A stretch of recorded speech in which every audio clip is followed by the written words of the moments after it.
Once upon a time, in a bustling city nestled between looming mountains and whispering forests, lived a young man named Ethan. With unassuming brown eyes and a quiet demeanor, Ethan was the last person anyone would suspect of harboring a dark secret. By day, he worked in a small bookshop, stacking volumes of tales he had read 1,000 times over. But by night, he became something entirely different. At the stroke of midnight, the air thickened with a subtle pulse of energy that emanated from Ethan.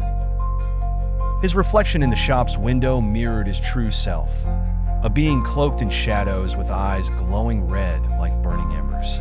Deep within him lay a demonic power, one that was both a curse and a gift, inherited from an ancient bloodline thought extinct. However, unlike his ancestors who succumbed to their infernal desires, Ethan learned to harness the darkness for a noble purpose, to fight injustice and protect the weak.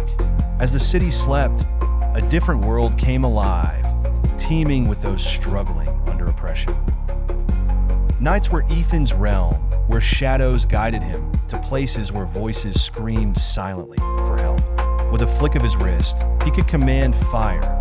His hands danced with flames that obeyed his every thought, and the demonic strength within him allowed him to outmaneuver any foe. One fateful night, the city was trembling under the grip of a ruthless crime lord named Victor Graves. Graves ruled not with a cunning mind, but a fist of brutality, controlling the streets with fear. Ethan decided the time had come to challenge the tyrant. Like a specter, Ethan slipped through the darkened alleys, his heart a drumbeat of justice. He found Victor surrounded by his henchmen, laughing with malice over drinks bought with blood money. Revealing his true form, Ethan's demon eyes fixated on Victor.